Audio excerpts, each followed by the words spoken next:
It started as just another headline buried beneath political news, celebrity updates, and the usual chaos of the online world. But something about this one hit differently. Brigitte Macron, France's first lady, had officially filed a defamation lawsuit against American commentator Candace Owens. At first glance, you might think it's another media clash, another viral controversy destined to fade. But the more you look into it, the more layers you peel back, the more you realize this isn't just about two public figures. This is about privacy, power, public responsibility, and the dangerously thin line between opinion and defamation in the digital age. If you're familiar with Candace Owens, you know she's built her brand on bold, unfiltered commentary. She's outspoken, unapologetic, and frequently finds herself at the center of fiery cultural and political debates. Whether you admire her courage or disagree with her tone, one thing is undeniable: her voice reaches millions, and that reach comes with massive influence. But now that very influence is being put on trial, literally by one of Europe's most high-profile women. Brigitte Macron isn't just a political spouse, she's an educator, a respected public figure, and someone who has deliberately kept much of her private life away from the public spotlight. Until now. So what exactly happened? Why has Brigitte Macron decided to take legal action, and what does this tell us about where we are as a society when global figures from two different continents collide in court over something that began as digital speculation? Here's what we know. Over the past year, rumors unfounded and repeatedly debunked have circulated online suggesting that Brigitte Macron is transgender and was assigned male at birth. These rumors, which originated in fringe corners of the internet, gained disturbing momentum, especially in French conspiracy circles. But what brought the issue international attention was when Candace Owens allegedly referenced and echoed these claims in videos, social media posts, and commentary. While she didn't invent the theory, critics argue she gave it oxygen, amplifying a narrative that deeply invaded Macron's personal identity and crossed ethical lines. And that's the heart of this legal battle. It's not a political fight. It's not about elections, ideology, or government policy. It's about a woman, Brigitte Macron, defending her name, her dignity, and her privacy from what her legal team describes as a false and damaging narrative. The lawsuit filed in French court accuses Owens of defamation and public insult, claiming that her remarks were not only factually untrue but personally and socially harmful. French defamation laws, which are much stricter than their U.S. counterparts, offer strong protections for individual reputation, and in this case, Macron is exercising those rights to the fullest extent. But here's where it gets even more complicated. Candace Owens lives in the United States, where the First Amendment offers wide latitude for speech, even controversial or offensive speech. And that's where a critical question arises: can someone be sued in a foreign court for something they said online in their home country? It's not just a legal question, it's a philosophical one. Where does speech end and defamation begin when you're broadcasting globally? As I read the lawsuit line by line, one thing became incredibly clear. This isn't about suppressing opinions. It's about drawing the line between public discourse and personal harm. Brigitte Macron isn't suing Candace Owens because she dislikes her politics. She's suing her because a deeply personal and damaging rumor was treated as commentary, repackaged as speculation, and projected to an audience of millions. And when you carry a platform like Owens, does words have consequences? But this also raises a powerful debate about what accountability should look like in a digital world without borders. Should someone like Owens be held to the standards of every country her content reaches? Or should speech always be judged by the laws of the country where it was spoken? What happens when one person's free expression is another's defamation? These aren't easy questions, and this case might end up setting a precedent for how we answer them. Now let me be clear, I'm not here to take sides. I'm here to walk you through what the lawsuit actually says, how the legal system in France interprets these claims, and what Candace Owens could be facing as this unfolds. I'm also here to ask the uncomfortable but necessary questions about what this means for creators, influencers, and anyone who shares opinions online. Because if you're making content, if you're building a brand, or if you're just someone watching all of this unfold, it affects you too. This lawsuit is not just a personal matter, it's a warning shot across the digital sky. It's a statement that the internet may be global, but accountability doesn't stop at the borders. And if you've ever wondered whether the words spoken on a live stream or a podcast could follow you across oceans, well, now we're about to find out. So buckle up. In the rest of this video, I'm going to break down the lawsuit in plain English, no legal jargon, no confusion. I'll talk about what the legal filings claim, how Candace Owens has responded, if at all, and what outcomes are possible from financial penalties to international restrictions. And I'll finish with my completely honest personal thoughts about what this case really says about the world we live in and where we're headed.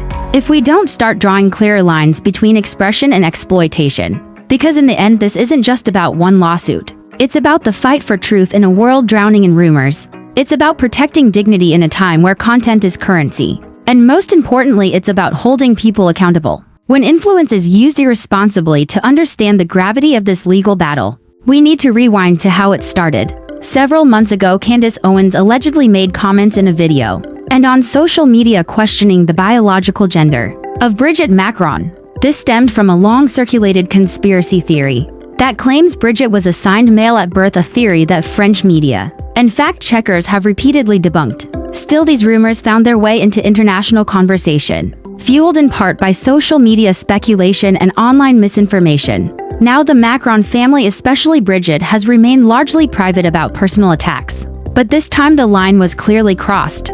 French news outlets confirmed that Brigitte Macron filed a defamation complaint in French court, naming Candace Owens directly. The lawsuit reportedly asserts that Owens's public comments were deeply damaging, false, and harmful, and that they were made with malicious intent.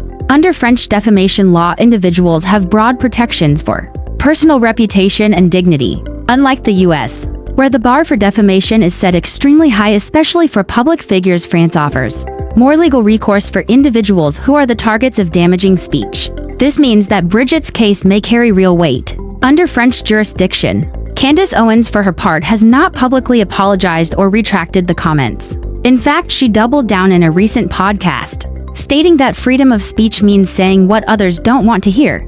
But in France, that kind of defense may not be enough. What might fly under the First Amendment in the U.S. doesn't automatically translate across borders. And that's where this lawsuit becomes especially interesting and potentially dangerous for Owens. Now let's talk about the legal meat of the lawsuit. After reviewing the filings, here are the most important points. The central claim is defamation. Brigitte Macron's legal team asserts that Owens's statements not only questioned her gender identity but presented it as fact, causing reputational damage. Jurisdiction. Although Owens is based in the United States, the lawsuit is being pursued in French court. International defamation claims are complex but not unprecedented. Because the alleged defamation was published online and accessed in France, the French courts claim jurisdiction. Damages. While the exact amount being sought is unclear, sources close to the case indicate that the lawsuit demands a formal retraction, legal costs, and monetary compensation for reputational harm. What's critical here is that the lawsuit leans on French privacy and dignity laws, which are much stricter than American standards. If Candace Owens does not appear or comply with court orders, the court could issue a default judgment that wouldn't necessarily be enforceable in the US, but it could affect Owens's ability to travel or operate internationally in the future. This legal move by Brigitte Macron's team appears to be part of a broader push to push back against online conspiracy theories and public defamation. And Owens isn't the only one facing legal scrutiny for similar issues lately, but her high profile makes this case especially high stakes for both sides. Now here's where I get honest about it all. After reading through the claims, the timeline, and Owens's response or lack thereof, I genuinely believe this lawsuit is about drawing a line in the sand. It's about sending a message that digital platforms aren't a free pass for character attacks, especially against public figures who never invited these kinds of conspiracies into their lives. Do I believe in free speech? Absolutely, but free speech also comes with responsibility. When you have a platform as big as Candace Owens, your words carry weight. Suggesting something so personal and damaging without evidence crosses a line, not just legally, but morally. And let's be clear, this lawsuit isn't about political opinion or challenging someone's ideas. It's about spreading claims that have already been disproven, then packaging them as truth under the banner of commentary. That's not journalism. That's not activism. That's reckless, and in this case, potentially unlawful. Brigitte Macron, by taking this to court, is reclaiming control of her narrative. She's standing up not just for herself but for countless others who've been harmed by online rumors, gender-based attacks, and misinformation. It sends a message: you can't just say anything you want about someone and expect to walk away from the consequences. At the same time, I also think this case will ignite a bigger debate, one about the reach of international law, the limits of speech in digital spaces, and whether people like Owens will ever be truly held accountable for what they post. Regardless of your views on Candace Owens, this case is going to shape conversations for months to come. The French courts will now decide whether to move the case forward to trial. If Candace Owens refuses to participate, she may face a default ruling, which could affect her future internationally.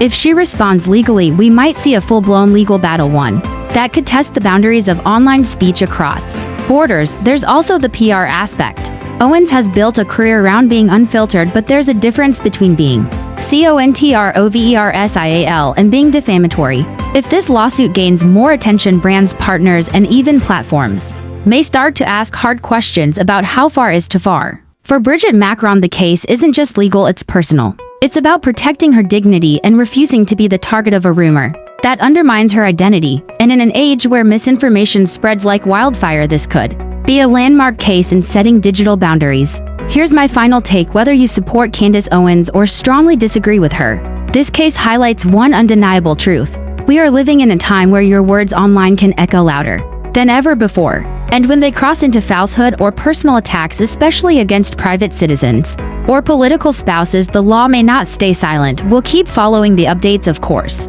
But for now, it's clear this lawsuit is about more than just to public figures. It's about the future of online responsibility.